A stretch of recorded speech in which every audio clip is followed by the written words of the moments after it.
So far too often we decide to do nothing at all when things happen. Right? We decide to just sit back and let it happen. We watch it on the news, we see it, on social media and things, but we do nothing at all. We don't even talk about it really. Well, I'm saying that today in Round Rock, we're not doing that anymore. We're finished with just letting things happen without having a conversation, a dialogue, and then maybe some result-driven action items to make things better in the future for our kids and for our grandkids and so forth. I just came back home from Washington, D.C., where we had the Million Man March. And although I'm a Christian, although I am a follower of Jesus Christ, I was there and I received the main message, which was unity, and which was coming together. I saw people from all walks of life there, with one central voice though. So that's sort of what that's the reason why I even decided to have something like this type of conversation, because I saw that when we all come together with one voice, we get heard. I have a unique perspective because 75% of our church is African American. My wife is African American. I have 2 boys, a 6-year-old and a 3-year-old, that if I brought them up here right now, you would not think that they were mixed. They look African American. And so this conversation about how to handle authority and about the conversations that need to be had with all of our youth, but our African American youth is a conversation that I'm very much interested in. I have a heart and I have a passion for. And I know you said 2 minutes, but I'm a pastor and this is my church. So I'll be done in just. I do believe though that this. The Apostle Paul said in Ephesians that we don't fight against flesh and blood, but this is a spiritual battle. And so I believe first and foremost, the issues that we're talking about are spiritual issues that need to be fought with spiritual weapons. However, there are natural things that need to happen and discussions that need to be had, and that's why I'm glad to be here, Ms. Rochelle. So going forward, how can we use that word challenge as a positive in making sure that our children know that there are going to be challenges out there? What do we need to do to develop them? What do we need to do to make sure that they have all the necessary needs that they need once a situation comes upon them? Good evening, everyone. My name is Erica Crespo, and I volunteer with one of the organizations I volunteer with is the Austin Justice Coalition. I'm here because I want to do my part to fight against injustice. And so I'm here on behalf of all of the young people who are angry at the police, who are afraid of the police, and who ultimately want a better relationship with the police. My name is Sister Christina Muhammad. I'm with the Nation of Islam, and the reason why I'm here today is because, I am also a mother. I'm a daughter, right? I'm a soldier for Christ. I'm all of that. But one thing that we're taught, in listening and following Christ, is that we are under attack at this particular time. Our youth are under attack. And we have to get to the point where we notify our parents, we notify the children to stay who they are. Our children, when they're born into this world, they're born and God made them who they are. But somewhere along the lines, our children have been stereotyped and pointed out and said, those are the ones who we need to attack. So I'm here today because I want to do more than just talking. We have all of these. I just came from one of these a couple of days ago speaking on the panels. There are panels everywhere. And it's great to talk, but I want to talk the talk, but we have to walk the walk. So I pray tonight that we, those of us that are here in Round Rock, Texas, we will understand that there's answers and there's solutions that we have that are already set in place. So we don't have to invent the wheel. I just want to make sure we all know that the actions that are set in place already, they're there. And we can be able to pull together, because the only thing that's missing is unity. But when we unite, we can get so much more accomplished and established. Thank you. My name is Nelson William, President of the Austin NAACP. I'm also a member of the Chicago Alliance Against Racial Oppression. That's led by Angela Davis. I want to say a couple of things tonight. I want to first do a framework. There was a study done by Texas A&M in 2011 that assessed the entire state of Texas based on racial disparities in the school system.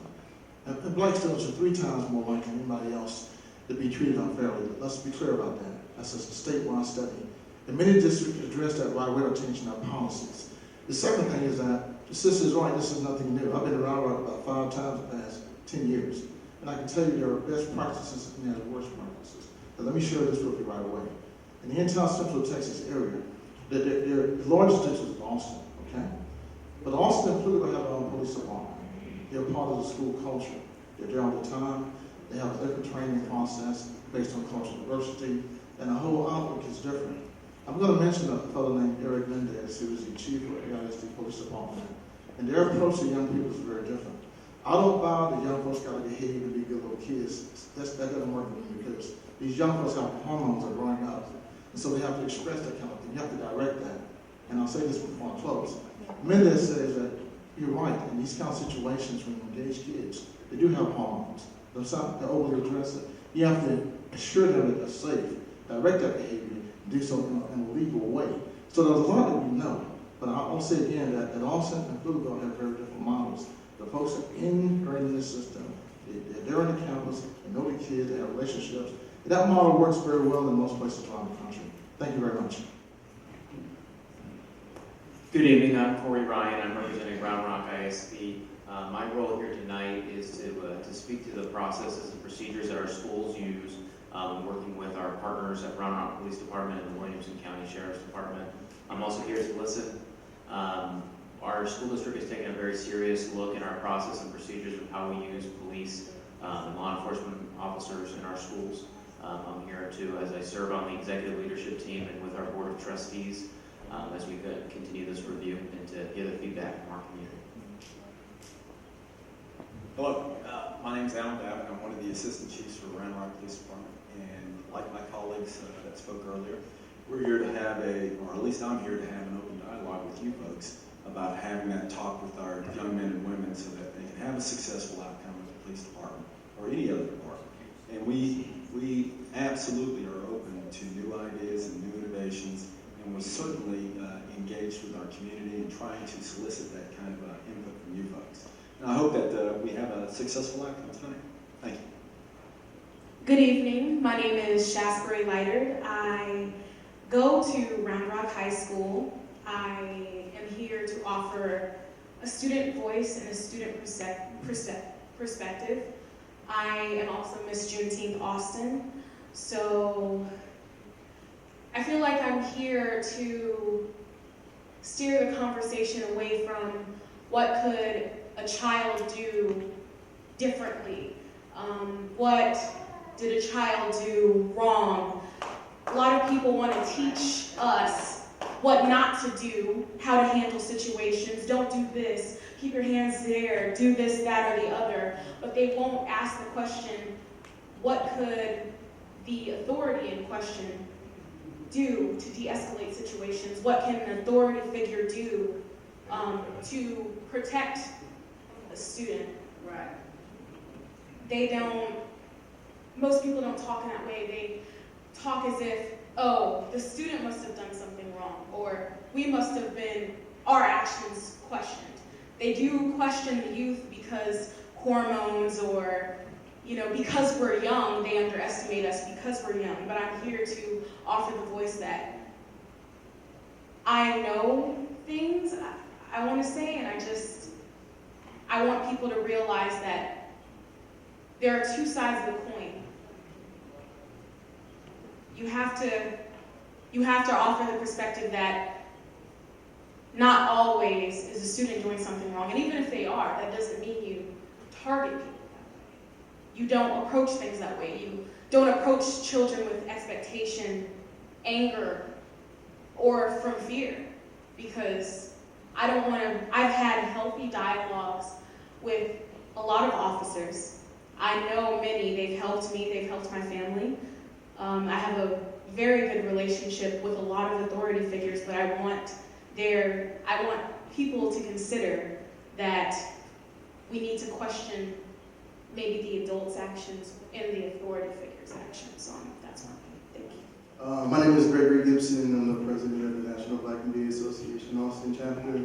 I'm a professor at Houston Tillotson University and local The reason why I'm here is because my main goal is to change the narrative. I think it's been socially acceptable for as long as we can remember that black kids gonna get beat up every now and then we move on, and then there's a story tomorrow, and then there's a story tomorrow. So changing the narrative from how do we talk to our kids to prepare them for, to seeking a future to where raising your kids to be respectful is enough, and having a police department that's respectful is enough for them to coexist without fear.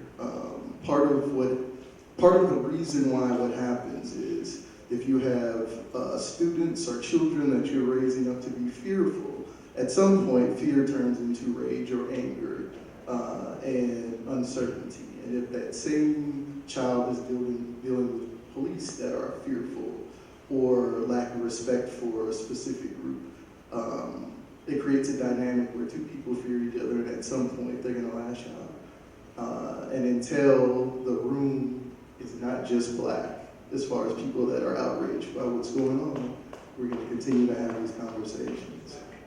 So give it up.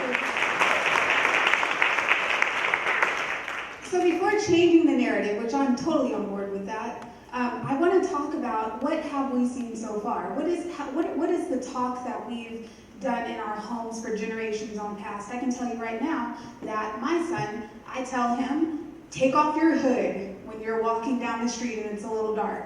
Make sure that you call me to let me know as soon as you get into this area so that I know that you're okay. Or my other son, make sure that you don't play guns outside, because in the back of my head I'm thinking about Tamir Rice. You know what I'm saying? So things like that, I don't think it's fair, personally. That's just me. But I'm curious to know though, if one of you guys may answer this, what has the talk looked like in your home from the past, from right now, to right now rather? Anybody like to tackle that? Greg? So the talk was, not that I did it. So the talk was a little bit different in our family. My parents, can you hear me? Yeah. My parents grew up in segregated New Orleans, so the moment they got a chance to get out of there, they did. My dad was a musician, so he moved us to Hawaii because he felt like we won't run into that there. But he still felt the need to have the conversation with us because at some point we were going to leave. And lo and behold, I ended up in Texas of all places. And he was scared to death when I came out here. But when they had the conversation, it was similar to every conversation. You got to be better. You got to be 1,000% better. You got to move slower when you deal with such and such a person. If you are being respectful, that may not be enough. You got to put your hands here. You got to do all this and that. And the curious piece of that was the fact that they'd already taught us to be respectful to begin with. So why is there a different set of rules for a particular group of people that in school we're taught are here to protect us? So it led to confusion constantly. And every time something happened in the news, and I'm just old enough to remember, I was in high school when like the Rodney King thing happened, and there was all this outrage about what was going on, and about how it's on camera, and they finally caught it there, it's on camera. 20 years later, it's all on camera, and nothing's changed. So the fact that they continue to have these conversations to brace us for an outcome that hasn't changed much says that either the conversation needs to change or the dynamic needs to change. So I would like to piggyback off of what Gregory said. My conversation with the talk was very similar. What my mother instilled in me was, regardless of what encounter I experience, just survive it and we'll deal with it later. What has resonated with me in my life is that dealing with later doesn't solve the feelings that I felt in the moment, and it doesn't retroactively change anything. In my particular experiences where I feel like I was treated unjustly with police officers or other experiences, Never once was I followed through with, hey, this was the outcome of the investigation. Like, you followed through, you did your part, you filed the complaint, you said your story, but what happened in the end? So while I conducted myself in a manner that I didn't wind up like Sandra Bland or all of the endless names that we know of, what changed? My household, Detroit, Michigan, east side of Detroit, it was put up, shut up, do what authorities tell you to do. We didn't have a voice. We were told to go by the rules, the regulations, do what you're told, regardless of how you felt.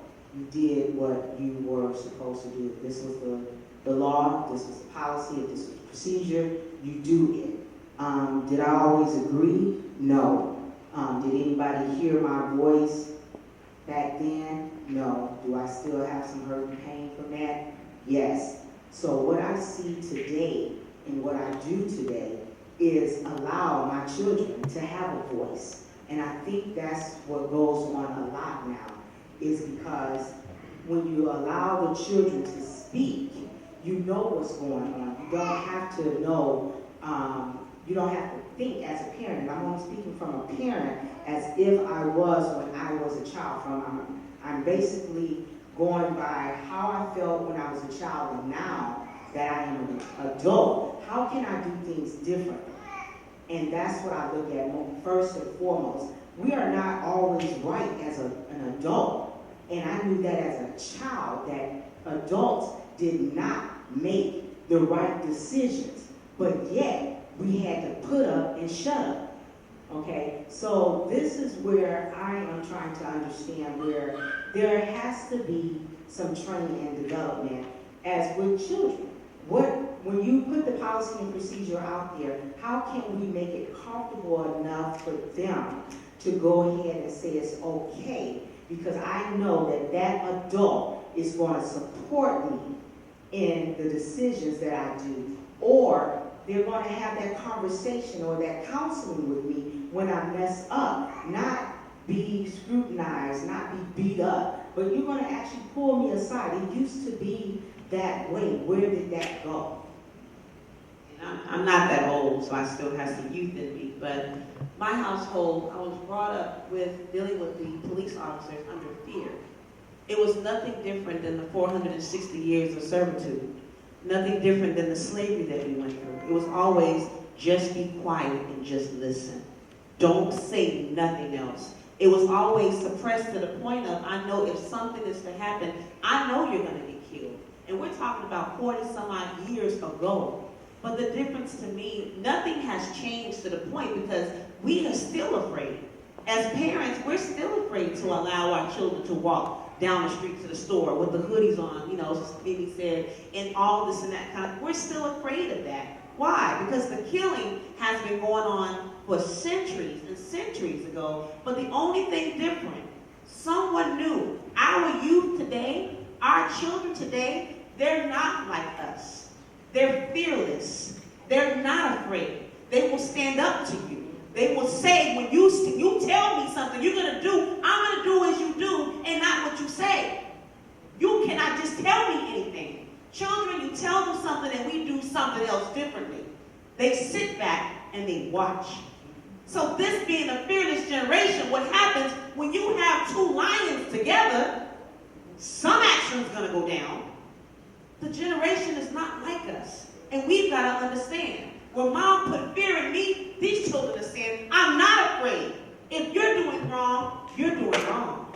And that's the problem that we have today, because when we look at these police officers, there's anger. There's something going on. So then you have to say, I've been asking a question. And I have to ask my mother, because she does my nephews the same way. She wants to suppress them and tell them to be quiet. What's not suppressing the children is going back and re-understanding where did this police officer come from. They've come from somewhere, and 9 times out of 10, they just came back from Afghanistan. They've just come back from fighting a war. So when they come back from fighting a war, they're ready with war on their mind to fight our young lions that are out there. And because our young lions are not going to back down, death is inevitable. So what we need somebody to have love for our youth. So the question today is, if you can't police them, may we have a chance to police our own community.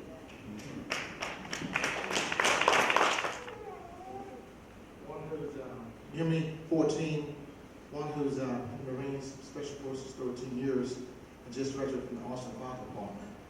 And I teach them not to back down. I teach them to be young men. I don't teach them to be subservient to anybody. So they don't have that kind of fear. And if their life is lost, then sometimes that's how it has to be. But living in fear is not going to work. My focus is on the law itself. We have to hold people accountable. You know, I tell people all the time, they tell me, Nelson, why do black folks run? I say, you must be crazy. White folks run more than we do, but they don't kill them. So don't bring that mess to me. My point is that there is a double standard. You have to enforce the law. See, when we enforce the law, this mess kind of stop. The truth is, when these black kids, whether it be little Rice kid in Cleveland, Illinois, or Larry Jackson Jr. here in Austin, Jesse Owens in Austin, Illinois, Sophia King in Austin, when you don't hold people accountable, they get away with this stuff. That's why we have prison systems. I guarantee you, cops are licensed, okay? They're licensed. When you take somebody's life unlawfully, you need to be prosecuted and convicted. Now that's the law. So if we would do that, which we don't, we're not having this conversation. What we talk about is a double standard in the society. Until we address where it comes from, there are plenty of reports. There's one called Human Rights Report in 2000. We'll talk about the situation. We have to enforce the law from the police department, DA's office, city council, county commissioners, and we don't. So until we prosecute folks, and I'm sorry, we all make mistakes, but you take somebody's life, you gotta pay a price for it. I can't do it. So hold people accountable, and that's how we solve this problem.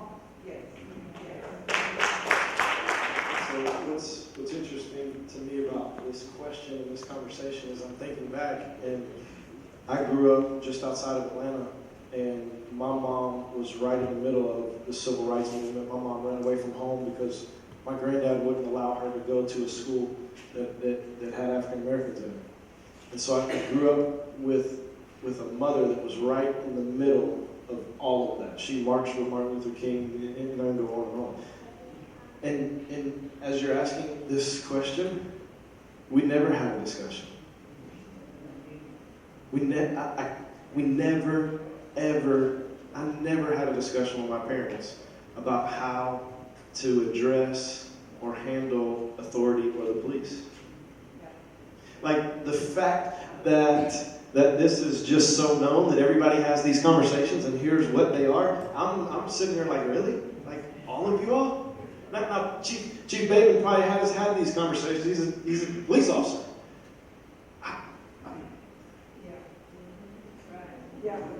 Never had a conversation. Now I was taught, just like you were saying, I was taught respect, and you respect authority, and then that was it. There was no other conversations that we had or that we felt were needed. And I think there's a big disconnect in that. And this has been really eye-opening for me. What I would say is if we're starting with talking about this one incident that happened in Round Rock, what I can tell you all, and I told this panel back there in the back, is I have every bit of confidence as a pastor in the city of Round Rock that Chief Banks will handle this incident with all of the information that we may or may not ever get, and he will handle it accordingly. He will handle it the right way because I know Chief Banks. And as a pastor, I will stand here and vouch for Chief Banks and his decision-making and his heart and his motive. And so I say that not to discount anything that's happened across this country. I've seen it just like you all have seen it, and I've been outraged as well and hurt and all kinds of emotions. But what I can tell you about our current chief of police and our current Round Rock Police Department is they're not perfect. But Chief Banks is in place to make sure that we are moving forward, and he welcomes these types of conversations and answering these types of difficult questions. And I'm thankful to not only live here, but be a pastor. I just want to say in response to that, everyone appreciates that the police department is willing to have these dialogues.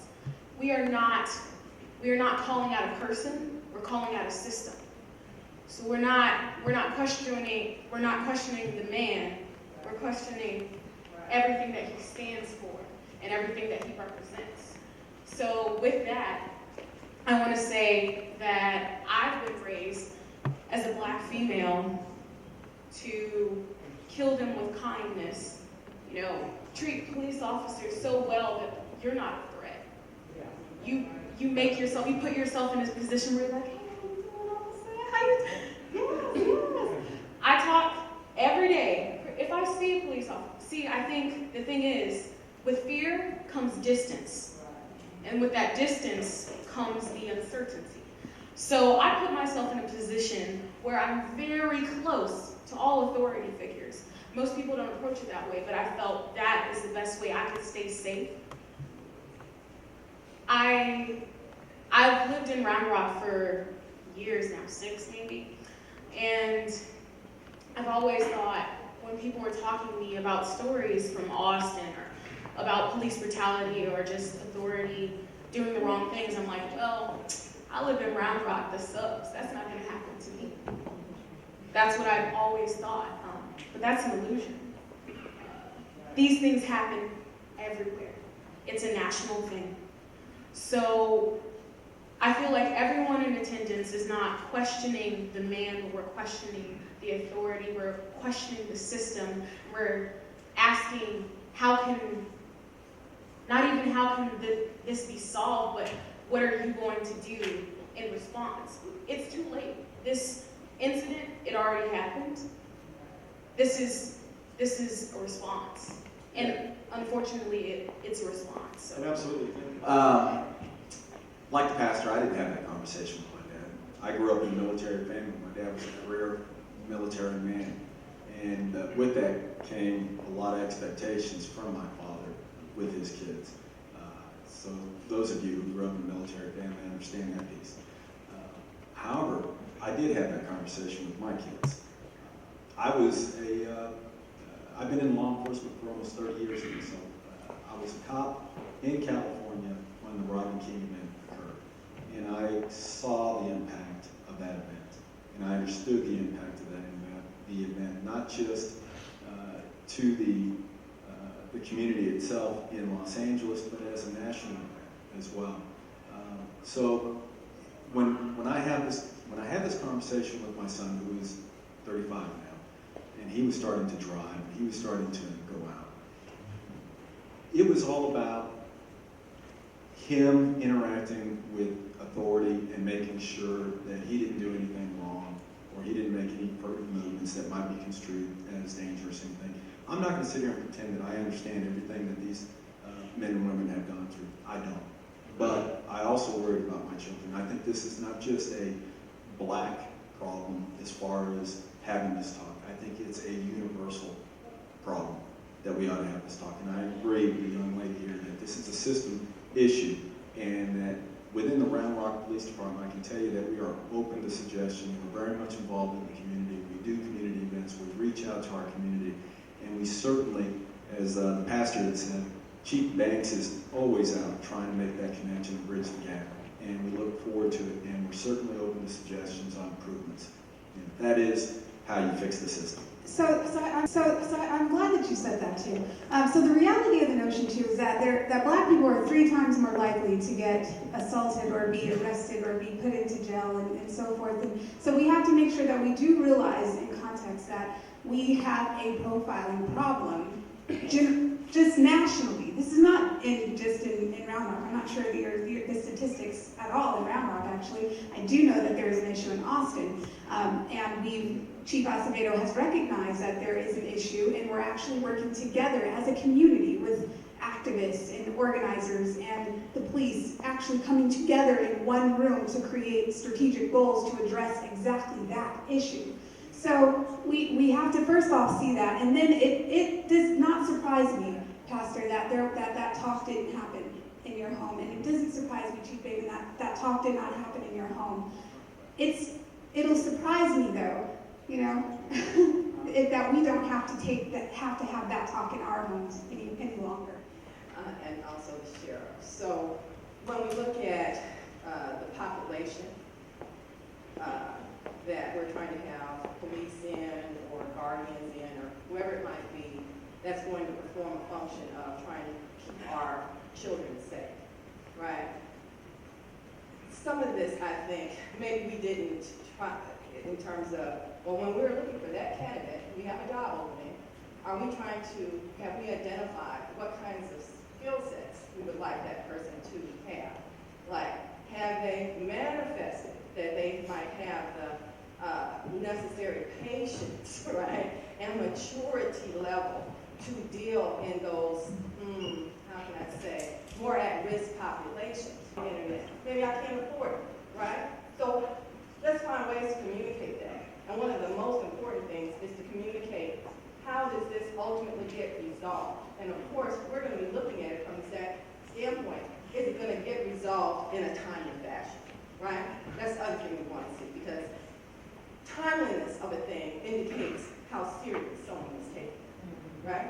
And we hope that we're having these conversations because this is serious to us.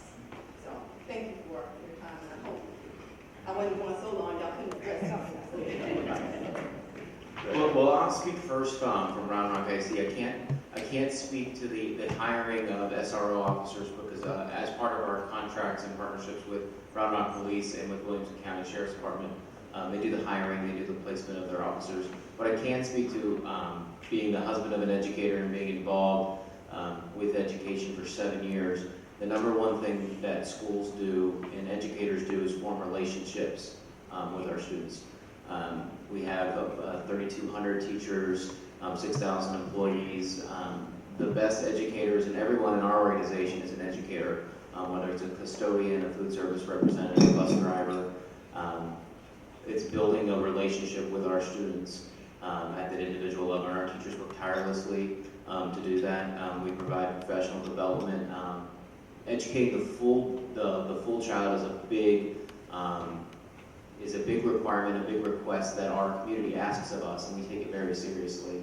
I can speak. I have these conversations with my wife, who teaches 7th grade middle school, about the different relationships that she's been having with students, building those rapports. And she gets excited, and she's just an example of several educators in our district. They get excited as the year goes on. They get to build relationships. I'm sure Shasbury has built great relationships with teachers in her time in Round Rock ISD. So that's our role in keeping kids safe, is making sure that they understand that our educators, our teachers, our counselors are there to listen and to support them in whatever's going on at home. Because that's our challenge as a school district in public schools. Our challenge is that every student doesn't come into school the same way. We want to make sure that we provide them the best education they can get. But can I answer Olga's question first? Sure. Okay. Olga, you asked a very good question about the hiring process, and we do have a screening process. Officers make application to become SROs with Round Rock ISD, and we do a series of interviews with the officers. We look at their background. We look to make sure that they're a good fit for the school. That's imperative to us because we don't want just peacekeepers in the school. We want educators as well. We want our officers, our school resource officers, to be educators as well. And we want them to teach life skills to our kids. Okay? So we're constantly looking at that. And fortunately, we don't have a real big turnover rate in our school resource officers. In fact, we've got several of them that have done almost entire careers at the Round Rock ISD. So to answer that question, yes. Okay. As far as the media piece, okay, because you asked a twofold question. I think we do a very good job, and you brought up a good point. We have a very robust web page. We have a robust social media page, Facebook page. We have a very good PIO who does the tweeting. I'm a tweeter. I don't know if anybody. I don't even know how to do that. I don't even know what hashtag means or how that works. But she does a good job with all that. She does the tweets, the pages, the Facebook. But we also send out information in your water bill. Okay, so when we have events, you'll see some of that information there. You'll also see some of the information on our government channel when that comes up as well. So, can we do better? Absolutely. Are we open to suggestions? Certainly. So anything that you have that would help us to get our message out, we're open to it. Okay. Did I answer all your questions? All right, Mimi. And the answer to your question is yes, we're fully aware of PTSD within law enforcement. And we understand, and this is actually has come up over the last year, couple of years, with all of our soldiers coming back. Some are officers that were guardsmen, reservists, and they were, called up to duty and they came back. And what we've done with our officers is that we have them reevaluated. We take the time to sit with them and make sure that they are ready to go back out to the street and fully integrated back into the community and not in that particular environment from which they came from. One of the differences between a soldier and a law enforcement officer, though, is something that we have recognized, and it is a topic of discussion on a national level, and that is, unlike a soldier who may go to combat for a year and might be inundated with horrors of war over that year, and that's nothing to be taken lightly, of course. An officer may, over a period of his career, experience the same thing, and we recognize that that is an issue. And as a result of that, we have a peer support group. We have which are actually trained by a psychologist. We have a psychologist that's on contract with the Round Rock Police Department. So when we see these things, we can refer that individual to the psychologist, and they can have that one-on-one, and then the HR folks get involved and make sure that we're providing that individual with all the help they need. But yes, we do recognize that issue. Real quick, who's your question to? Yes, sir. My name is Rick Schumacher from Austin. A lot of the people have talked about fear from the law enforcement officer's perspective, and fear of the law enforcement officer. My question is, when I drive down the street, the majority of police cars I see have an officer in them typing away, waiting for the next call. I don't see police officers engaging the public outside of adversarial confrontations.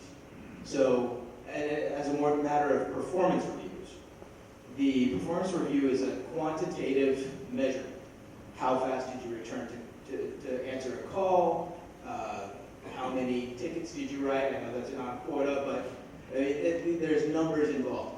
My question is, how do you gauge positive interactions with the public? I know Chief Acevedo in Austin has given his folks 19% of their free time to engage however they feel necessary, but I don't see that there's a way to gauge that in their performance. So my question is, do you have something in place that looks at the positive interactions that police officers have that isn't confrontational, dealing with, if I get out of my car, I'm going to be locking somebody up?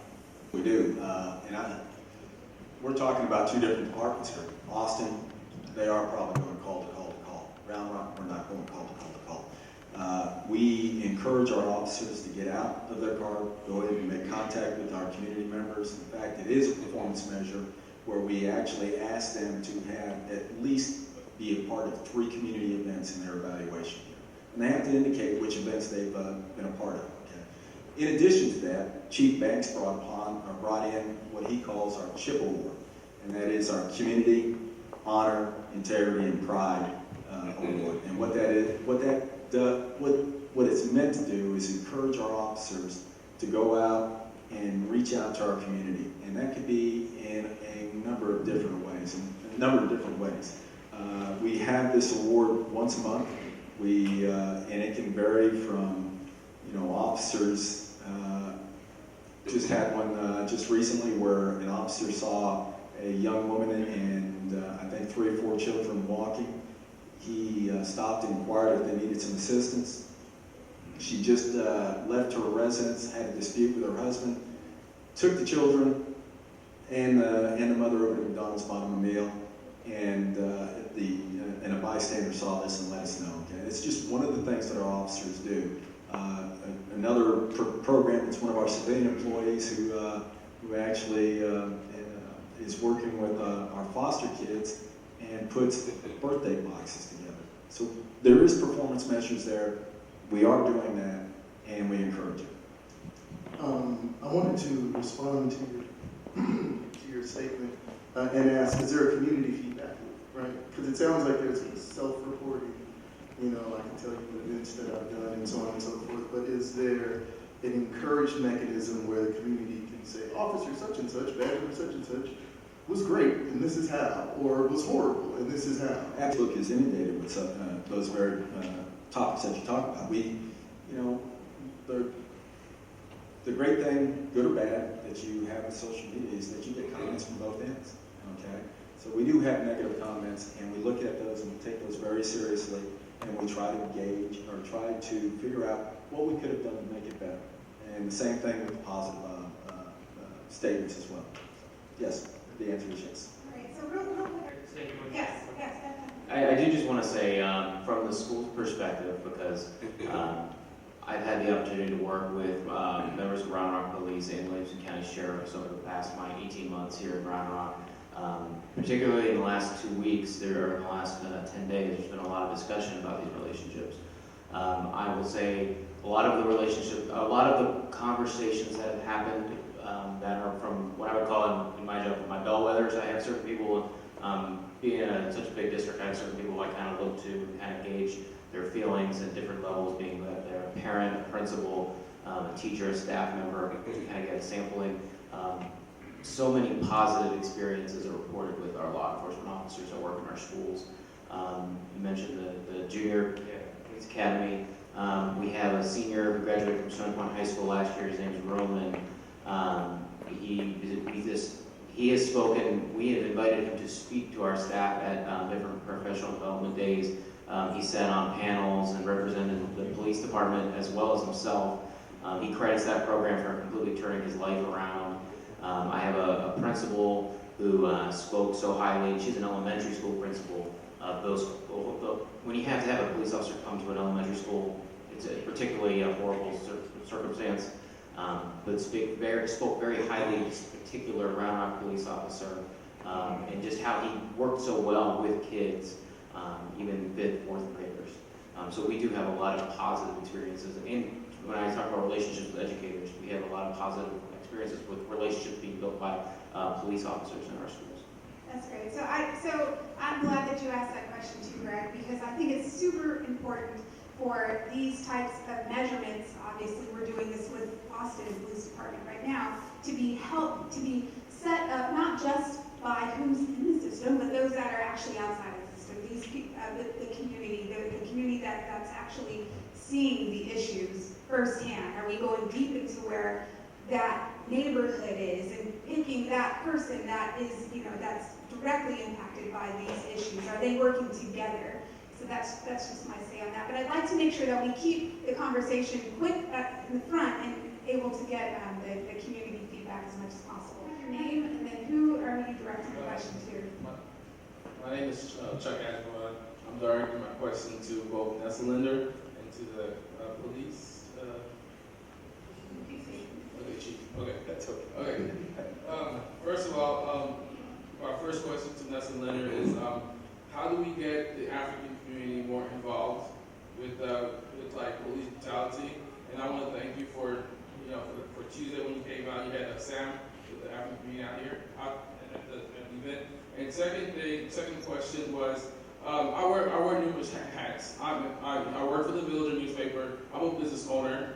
And I'm a community leader. And one day I was in Round Rock. I have a giant truck business. And there was an incident happening and where I was cleaning the building. And the officer came up to me. I had nothing to do with the incident. He came up to me and he was very disrespectful and rude. I felt really insulted as a father, as a dad, and as a business owner and a community leader. I felt really insulted.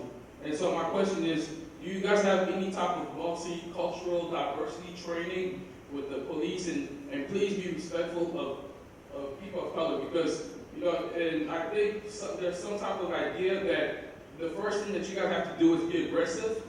When we ourselves are fathers, I have two daughters, and with that encounter, I'm like, whether or not am I going to return to my daughters? So my question, so what I'm leaving with you right now is, think about people of color. They're not equal. We are human beings. We got children. We got fathers. We got mothers. We the same thing as other people of color. I grew up in Africa. So this whole thing of race thing is like when I got here to America. So I'm not into that thing of race or whatever. It's only when I got here. Okay, thank you.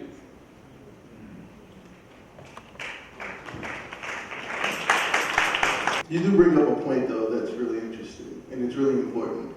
We don't work together well enough. There's a variety of different organizations here in town.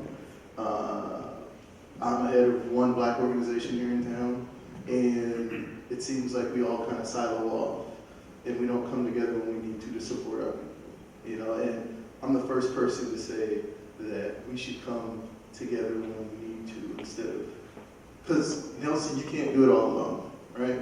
And I can't do it all alone, and all the other works, Teddy can't do it alone, Natalie couldn't do it, but when everybody comes together, the voice is louder, right? You can do more with a finger, or more with a fist than you can do with 5 fingers. So I pledge to you that we will work harder to work better together so that we can have an impact that actually meets your needs. Just really quickly, I wanted to speak to the brother's emotion. See, this is more than just having a police officer come out into the community and throw a football or do the whipping day with our children. Our people are in pain. We are in pain. I'm sitting and listening to this brother, and I know him, but I'm hearing his voice. I am trying to look for the testosterone because he is so shaky in what he says. I feel like we're going around the issues. We're saying it's going to be taken care of. We're saying the same thing that Travis County is talking about, across the world is talking about. We're going to get to it. We're going to make a better place to live. But we keep saying we're going to do it. But we're looking at our black men. I want us to keep something in mind. And I'm going to bring it up. Because I'm thankful that we're in a church. And see, God never lies. He's not a liar. But one thing that it talked about in Exodus, upon the exit, Pharaoh gave the command to kill all the Hebrew boys and spare the females. See, we can get around this question and play with it all day long, but it's bigger. One of my action items was prayer. Prayer is effective if you do it. You have to pray. We have to come together and pray. We do have a 1-800 number through Word of Faith, and you're going to put that on the screen eventually, correct? And provide, there is help. We can pray together. I know a lot of people say, well, prayer is not doing it. Pray again. Pray till it becomes effective in your life.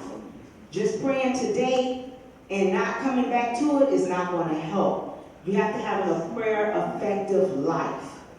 And I mean to pray. And that was one of my action items. Another was to build relationships. And Pastor Black spoke on that today. We do have to build relationships. We do have to get together. Because that is a form. We have to build relationships and pray together. There's no individual here. We can play the blame game all day long. We can sit up here and say who did what, when, where, and how. It's not results. But we are trying to say, pray. Yes, ma'am. My name is Sister Winfrey, and I wanted to address it to you as Officer Chief. Thank you. And but I also wanted to speak first and foremost on what the sister just stated. It's real. Not everyone is quote unquote is religious, but there's one thing that we all, and that's every one of us, can stand upon, and that's justice. Now, the fact of the matter is that when you saw that, and I'm speaking to everyone at one time, everyone, sorry, I'm getting passionate.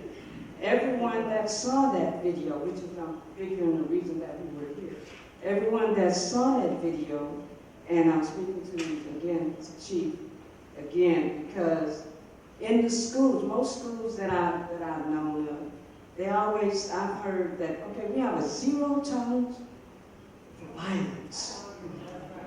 Well, okay, number one, okay, you said you have a 0 tolerance. I don't have any children in Round Rock or any other school. I don't have any children of my own. But speaking on the fact for justice for the young gentleman, we as authority figures, and I'm talking about parents, I'm talking about those that are in law enforcement, I'm talking about those that are in organization, we as authority figures. I want to know how you as an authority figure can look at that video and justify why the officer is still, and let's just say things have changed. Why we have a zero tolerance for that, and I don't, to be honest with you, it was more because it was, it really relegated to me because of the young man, and he was a black young man. But the fact of the matter, it could have been any young man. But how can you justify the officer as in the authority figure still being on the force and doing the action that he did? This is not an adult. This was a 14-year-old. That probably, he probably could have fought back, and he probably had some other skills that he could have used. But how can you justify the officer still being on there? This is you say this is your community. You're accountable for that. So explain to me how he can be. We have zero tolerance in the school. How do you not have zero tolerance on the force? Or maybe that's something that has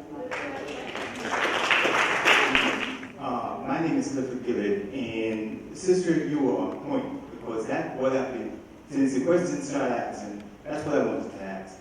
Not necessarily why the police officer is still on the force or he has a job, but what do you, Chief, what have you done in regards to the action that was happening?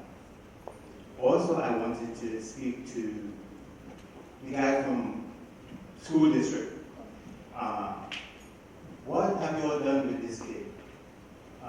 We started this whole conversation and it just went, well, what always happens in these conversations is that we kind of move away from the specific and we deal with a global issue. All that was said was good, but I'm very curious to know what the school district has done with the kid, and what the police department has done with police officers. Well, again, without getting into specifics about the investigation, what I can tell you is that once the investigation is complete and the outcome is made known, and if there are any recommendations, we'll review those recommendations and apply those recommendations wherever possible. We have a very important piece of legislation, I think. It's the Federal Education Privacy Rights Act that we take very seriously in Round Rock ISD and school districts across the nation. We do not speak to the specifics of a student without permission from the parent. So with regards to the actions on that student, everything that's been reported has come from that student, and we just don't discuss, and we can't discuss legally what the actions or reactions are of an individual student. Not all of our officers are violent. I would agree. Just like I would agree that not all of our young black men and women, or old black men and women, I think that when we say, oh, these are our children, we forget that our fathers are being killed too. And by and large, the vast majority of all citizens are violence-free. So if I have to represent everybody and be dealt with like I could be violent, even though I'm spending more time educating the community than corrupting it, then I have a hard time hearing you say, well, I don't want to be represented by the few. You know what I mean? Because we get dealt with. Sure. I understand. I think I understand what you're saying. But again, Excuse me. I believe this was the community portion. By all means, please. We've heard a lot. We've heard a lot from on stage. I've been here since September 2nd of last year. I'm originally from the San Francisco Bay Area. I'm with Oscar Grant, where he was shot in his back. On his handcuffed. On the platform of the park station. I took that train to go to baseball games. I took that train to go to work. I can't pass by that stop. I can't pass by Fruitvale station without thinking of Oscar Grant. It's 28 hours immediately to you. Because every 28 hours, an African American, an unarmed person in this country is killed by police officers. This is systematic. This is not local. As much as we want to say that policing is local, it is not local. These issues are federal issues. The end game is incarceration. As long as individuals are profiting from incarcerated individuals, the heavy-handed policing will continue. Thank you so much for your question. That was very powerful, and I appreciate it personally. And I think that's a discussion that we should have and entertain amongst ourselves. Really, it's going to take each and every person in this room doing their part. It's going to take a personal sacrifice from each and every person in this room. It's going to mean, instead of watching Empire, you're going to have to do something else on Wednesday night in DVR. You're going to have to get Netflix and use your time. We have church every Wednesday. Yes, so thank you. You are going to have to show up at meetings that are boring to see how the political system works. You are going to have to join organizations and exercise your voice, because until we are proactive, we will only be reactive. And what are we doing tonight other than reacting? So find your passion, find what you believe in. There is an organization out there. I'm not going to promote creating any new ones because we have enough. We need to unify what we do have. And yes, it's not easy being a new kid on the block, Lord knows, I know that. But you have to do that. Bring your natural gifts because we need you. It's not just us. This justice is not just us. It is the world. So each and every one of you have worth, have value. You move the cause forward in your individual lives. Be empowered, get connected, and do not stop tonight. That's how we do it. I invited Pastor Black up here to pray us out as we leave and travel back home in safety. I want to say thank you very much to Faith for Life and everyone that volunteered from Faith for Life to come out and open up this space for us. Please give them a big hand clap.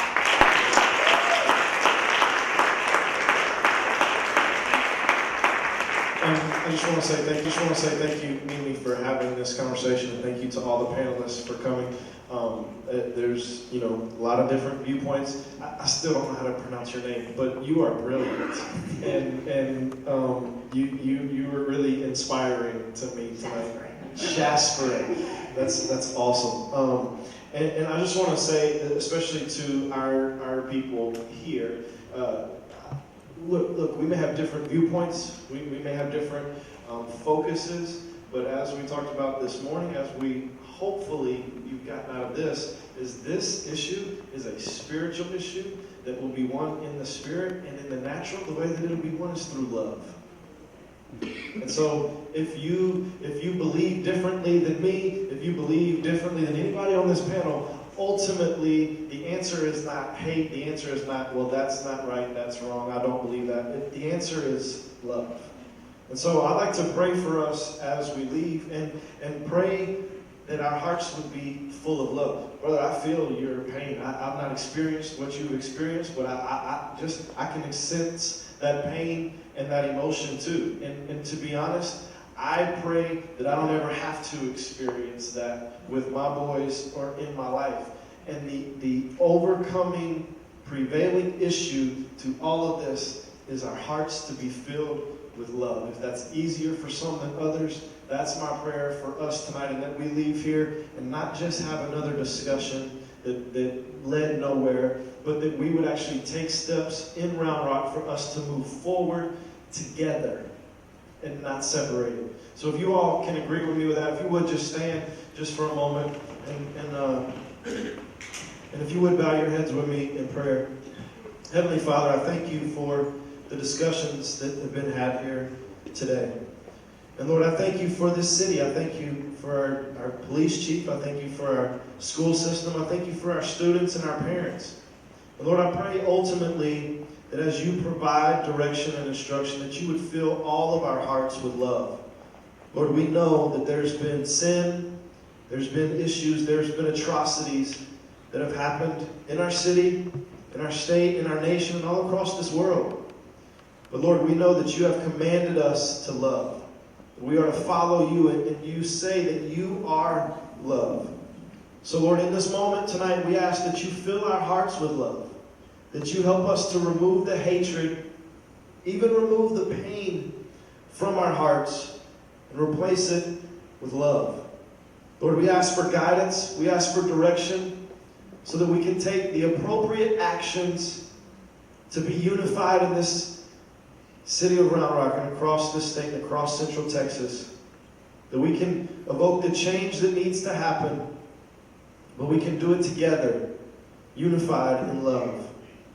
Lord, ultimately, we look to you to heal our hearts, to mend everything that's broken, and to bring about that change. We look to you for inspiration. We look to you for power. We look to you for direction. So Lord, as we leave this place, I pray that your blessing would rest upon each and every one of us, that we would have clarity of mind, we would have love in our hearts to be able to move forward, bringing Round Rock to a better place.